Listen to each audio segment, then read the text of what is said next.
오늘 우리가 읽은 본문은 이제는 바울로 불리우는 사람, 즉 사울, 그리고 바나바의 첫 번째 전도 여행 중에 일어난 에피소드입니다. 바로 앞절인 사도행전 13장 5절에 살라미라고 하는 지명이 보이죠. 그 지역은 오늘날 지도를 볼 때 사이프러스 섬에 있습니다. 오늘의 본문에 등장하는 바보 역시 사이프러스 섬에 있는 지명인데, 이곳은 사이프러스 섬에서 살라미아라고 하는 그 도시와 정반대쪽에 있는 곳입니다. 살라미와 그 바보는 약 120km 정도 떨어져 있다고 말을 하죠. 바울과 바나바는 사이프러스 섬을 여행하면서 전도를 했는데, 살라미에서 배를 내린 이들은 서서히 섬의 반대편에 있는 바보에 도착하게 되었던 것입니다. 그런데 이들은 바보에서 두 명의 중요한 인물을 만납니다. 하나는 바 예수라고 불리는 사람이었고, 또 하나는 서기오 바울이라고 하는 인물이었습니다. 바 예수라고 하는 이름은 예수의 아들 혹은 여호수아의 아들이라는 뜻입니다. 성경에 이른 대로 그는 유대인이었죠. 이 사람은 또 하나의 이름을 갖고 있었어요. 엘루마. 그가 가지고 있는 또 하나의 이름이었습니다. 사도행전 13장 6절에서 이 사람은 거짓 선지자고 박수, 즉 박수무당이라고 말을 합니다. 제가 이해하는 대로 해석을 하자면, 물론 한국적인 상황입니다만, 박수무당은 세습무당과 다릅니다. 이른바 신기가 있는 사람이 내린 곳을 통해서 귀신을 모심, 그런 무당을 이야기하는 것이 박수무당이죠. 따라서 박수무당은 그저 대대로 아버지 뒤를 이어 혹은 어머니 뒤를 이어서 자식이 이어받는 그런 세습무당하고는 비교했을 때 좀 더 영험하다고 봐야 하겠습니다. 어쩌면 그는 귀신의 힘을 빌려서 이적 같은 현상을 일으키기도 했을 것이라는 뜻입니다.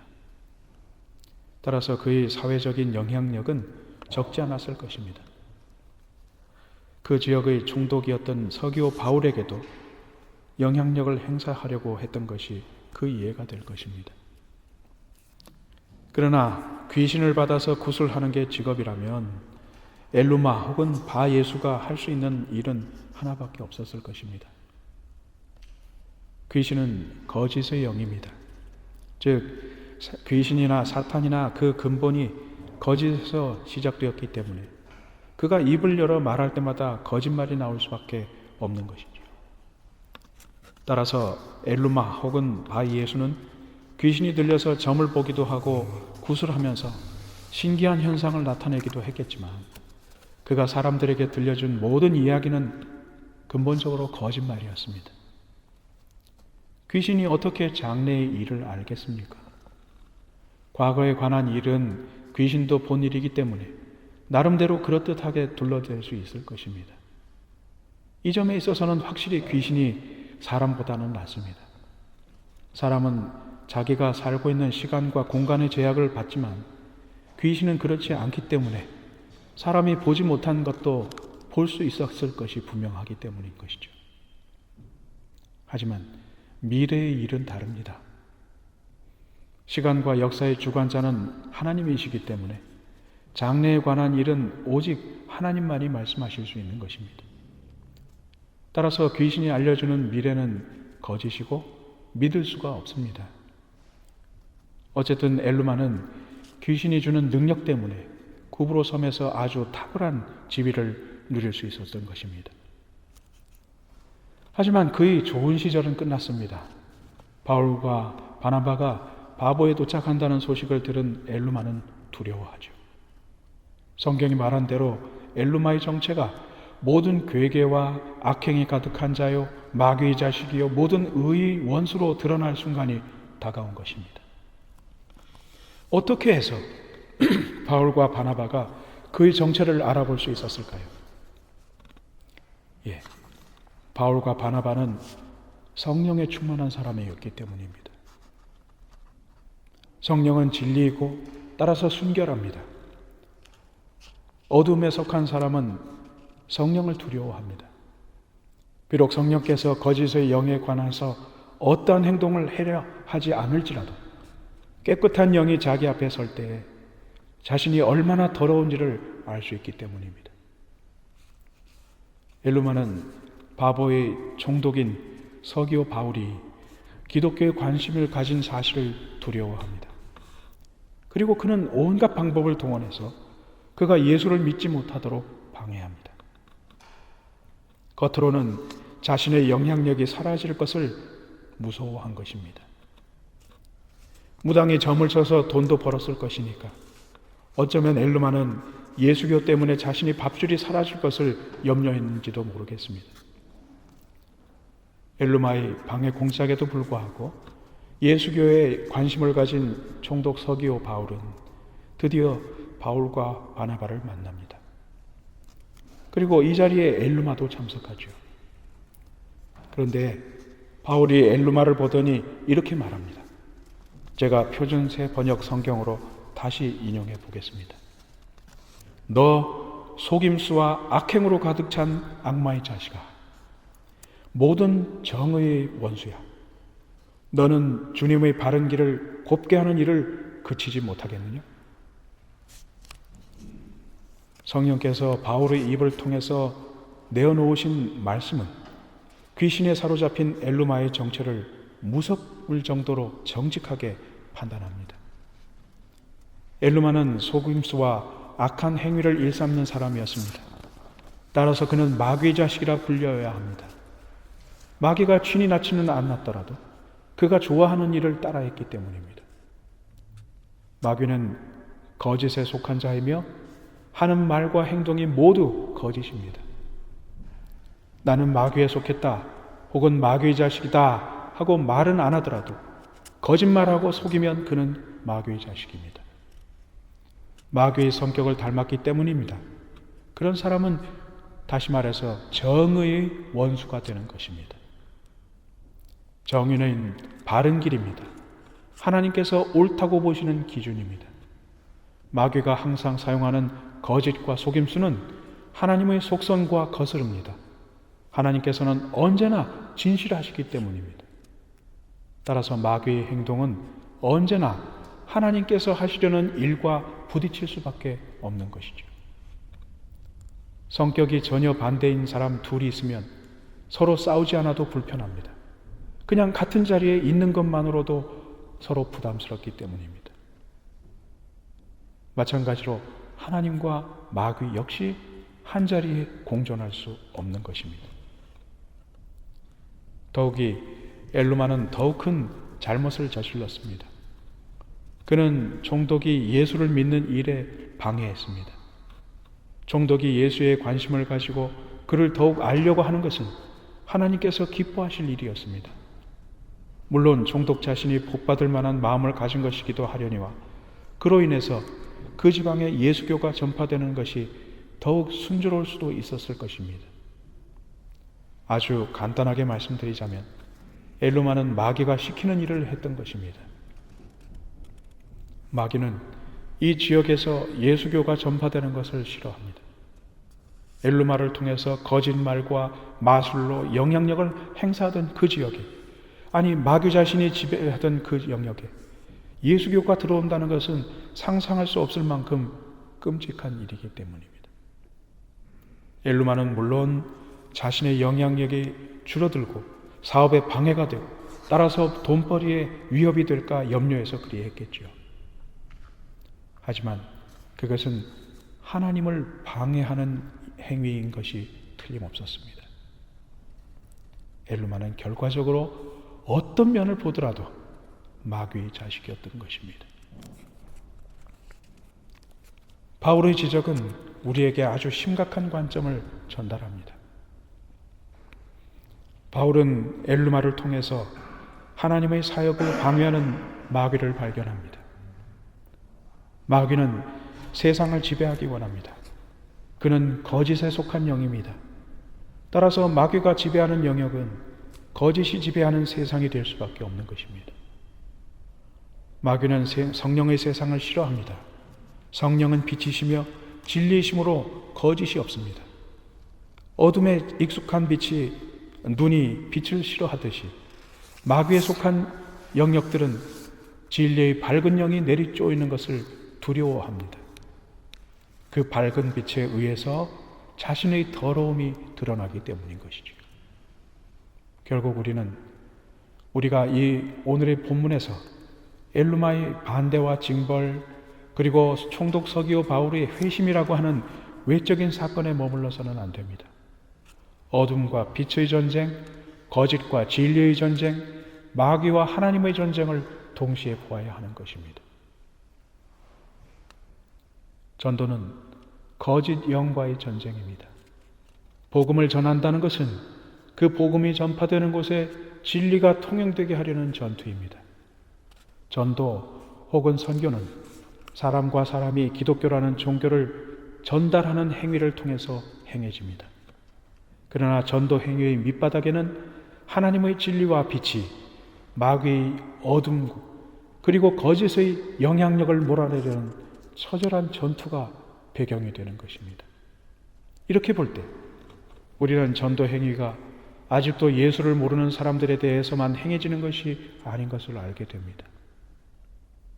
우리의 선교지는 저 먼 땅끝만이 아닙니다.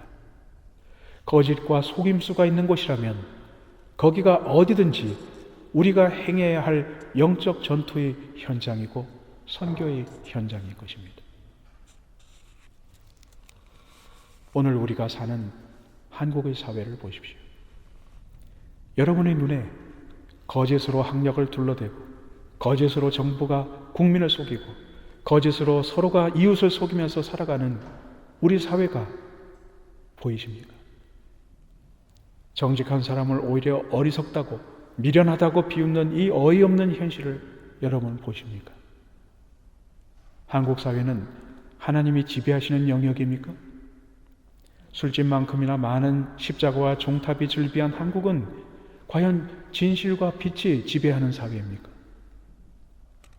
한국 사회가 아무리 거짓과 어둠이 지배한다 하더라도 최소한 크리스찬만은 정의롭고 정직하게 산다고 자신 있게 우리는 말할 수 있는가요?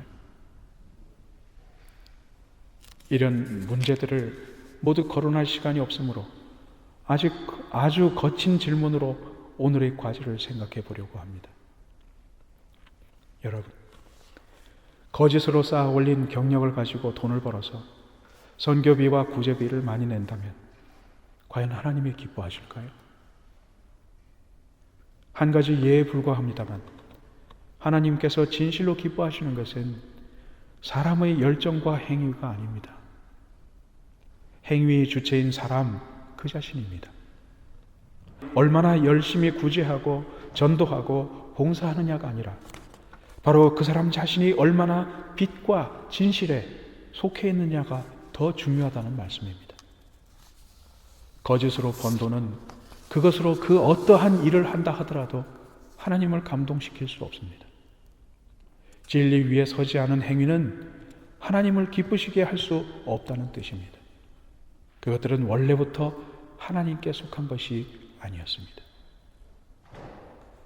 대충 건너뛰다시피 말씀드렸습니다만 이런 관점으로 볼 때 거짓과 탐욕으로 가득한 이 세상에서 우리가 일하면서 살아간다는 것이 무슨 의미인지가 분명해 보입니다.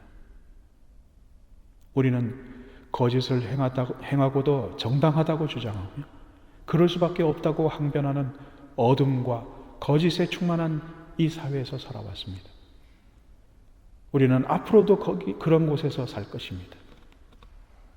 거짓과 어둠은 비단 한국 사회만 지배하는 것이 아닙니다. 사실은 어둠과 거짓은 세계 어느 곳에라도 영향력을 갖고 있는 것입니다. 이 엄청난 현실을 우리가 도무지 어떻게 할 수 있을 것 같아 보이지는 않습니다. 하지만 분명한 것은 우리가 하나님의 자녀이고 따라서 우리는 그분의 진리와 빛에 속한 사람으로서 살아가야 한다는 것입니다. 바울은 엘루마를 보면서 진실을 이야기했습니다. 그는 자칭 예수의 아들 혹은 여호수아의 아들이라고 하는 이름을 가지고서 귀신의 종노릇을 하고 있는 엘루마를 있는 그대로 사실 그대로 하나님이 보시는 관점 그대로 바라보았습니다. 바울은 진리의 영에 사로잡혀 있었기에 엘루마의 정체를 볼 수 있었던 것이죠. 그리고 성령의 역사가 이어졌습니다. 오늘 우리의 마음을 짓누르는 이 무거운 우리나라 사회의 과제 역시 이렇게 풀기 시작해야 할 것이라고 저는 생각합니다. 지금 우리가 할 일이 있다는 뜻입니다.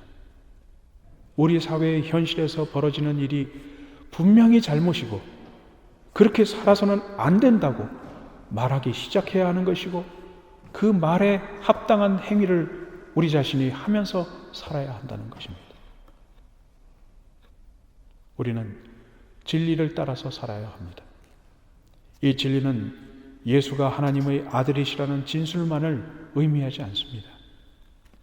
우리가 거짓 없이 살아야 할 것을 말하고 우리가 깨끗하게 살아야 할 것을 의미합니다.